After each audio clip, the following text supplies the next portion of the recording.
Look at your little baby bro. This episode of Roots and Knuckles, you're gonna see sleep training. This is why sleep training is so damn important. Because this would not be possible unless the kids were all down. Cheers. Cheers.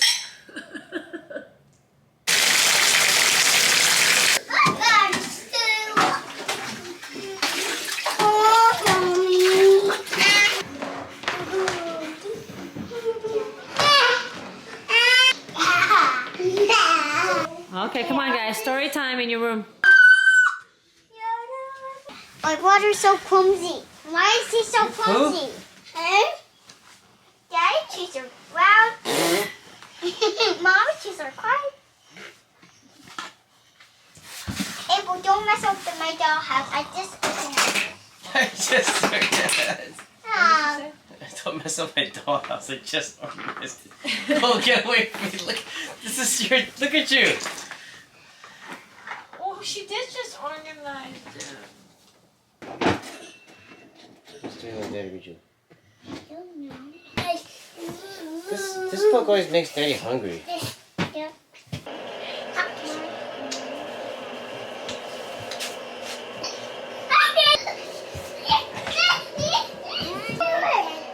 I love you.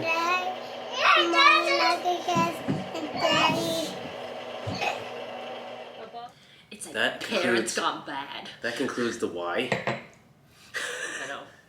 We can, go through what we do. I mean, we are not by any means experts in sleep training or like whatever. We're not experts. This is just our experience in sleep training our 3 kids. So After 3 kids, you're a freaking expert. no, if we have the 4th one, then you're like a professor. If you have the 4th one, you're gonna find another sperm donator. Okay, so let's talk about sleep training when they're babies. We started sleep training Sadie when she was around 5 months. And we went through a lot of mistakes where, we kind of did that soothing thing where we rocked her until she fell asleep kind of thing. And then one day we tiptoed out of the room. tiptoed out of the room, very quiet. We kind of put her down when she was already sleeping. And So we trying to do that. Whisper, Yeah. not fart out loud. Don't even flush the toilet. Yeah, we're just trying to be really quiet. But then, after a while, we're like, it doesn't work. We really need to sleep train her to soothe herself to sleep. And they're still awake if you hear them. Yeah. It didn't work because didn't it required us to intervene every single time we went to bed. Yeah. Which, nothing against that, but I sure as hell don't want to do it. Yeah. And she doesn't want to do it. So at that point, in around 5 months, we're like, okay, we need to start the sleep training method, which what we did with all 3 kids was to cry it out, Essentially teach them, or have them learn to soothe themselves. That's the biggest thing. Yeah. That's the number one, goal was just to teach them that, okay, if you can't sleep or if you wake up in the middle of the night, you need to learn to soothe yourself. Yeah. And Right now, first of all, we put all 3 of them down at the same time. same time, yes. And they're all still awake. Yeah. Well, Oh, they're still the screaming. youngest one is still screaming, he's still screwing around in his crib. The other one of the boy might be, Cody might be tired. sleeping. Yeah. Sadie's in and out. Yeah. But the point is, they're getting themselves to bed. They're not Yeah. waiting for us to rock Yeah. them or. But we do have a routine. I mean, we do a routine with them ever since they're born. We do this routine where we do, bath time, and we do kind of a little wind down, and then we do a story time, and that's when, after story time, we put them in bed.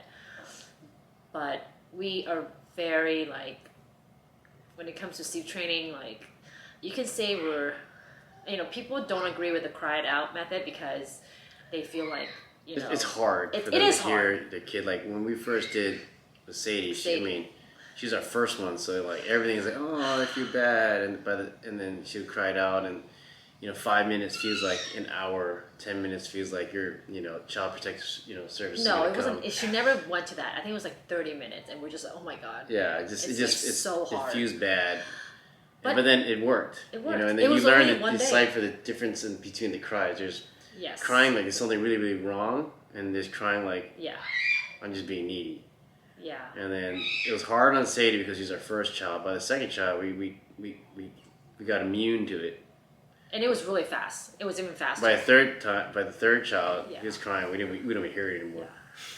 Yeah. So we chose not to co-sleep because that's just not our parenting style. We need our rest, and we believe that, you know, for us to get our space and have our own time is very important. So we don't co-sleep. Even sometimes they do go through the whole like sleep regression. They'll come in the middle of the night, and we make it a very conscious effort to bring them back to the room, even though sometimes we're really tired. But we do have times where we do let them sleep in our beds, but we don't do that. Like, yeah, I mean, they more than come 10 in times. the middle of the night and we're just like Yeah. dog tired, sure, but Yeah. exception.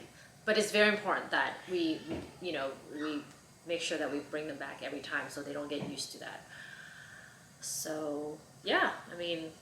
And the biggest thing was when they're younger, we put them down, Yeah. Whether they're ready or not, Yeah. and then they learn to see themselves in bed. Yeah.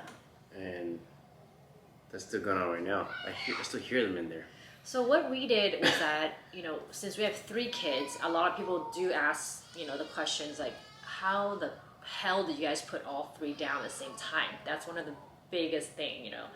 So when we had Sadie, you know, she was the only child, so it was fine. And then as soon as Cody started sleeping through the night, we put them in the same room. Even though sometimes he does cry, you know, when we did the sleep training, when we let him cry it out, like Sadie's actually in the room sleeping while he actually cries.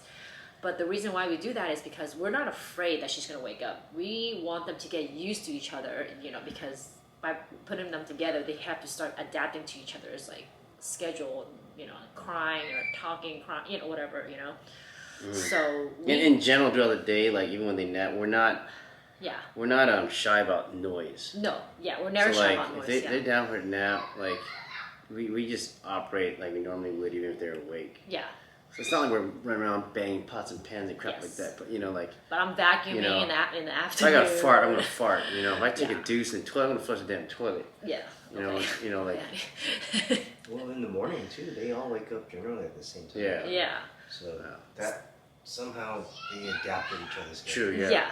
So that's very important. So with this, you know, with Abel, same thing. You know, Cody and Sadie, we put them in bed, and you know, Abel's already in there, and we did the same sleep training thing where we really let him cry because I think that by that time they were pretty like used to each other's schedule. So sometimes like when Abel actually go through the whole sleep regression thing when he wakes up in the middle of the night, when he goes through that leap, like he started walking, he kind of wakes up in the middle of the night. None of the kids wakes up. The older kids, they sleep through it, and sometimes he'll cry for like a good 20 minutes, and the kids still kind of because they're used to it. Sometimes Sadie would get up and just say, "Mommy, Daddy, Abel's crying," and like, just go back to bed. She goes, "Okay." Yeah. But seriously, we know how hard it is. Sleep training is tough, but I think the biggest thing is to be consistent, adapt a really consistent routine. I think that's really important, you know, like make sure you adapt that routine so they know what to expect. You know, when you don't really have a routine and you know your kid's sleeping schedule is kind of all over the place, or he's like sleeping at 10, he's sleeping at 7, and you're like all, you know, then they get confused. They don't know what to expect. So their schedule has been kind of the same ever since they're born. You know, I mean, but holidays, yeah, those kind of ruins the whole sleeping schedule. But I mean, it's holidays. Yeah, Generally, so it's fine. shower time. Majority of their schedule is Shower time, wind down time. consistent. You get a little bit of story time. Yes. If it's like weekends, we'll let them watch like maybe 30 minutes TV. Before they go it's just sleep. like wind down stuff. Yeah. Like no major crazy activities. Yeah. Try to avoid the crack No right sugar. before bedtime. That helps a ton. Or just in general throughout the day, try to avoid the crack.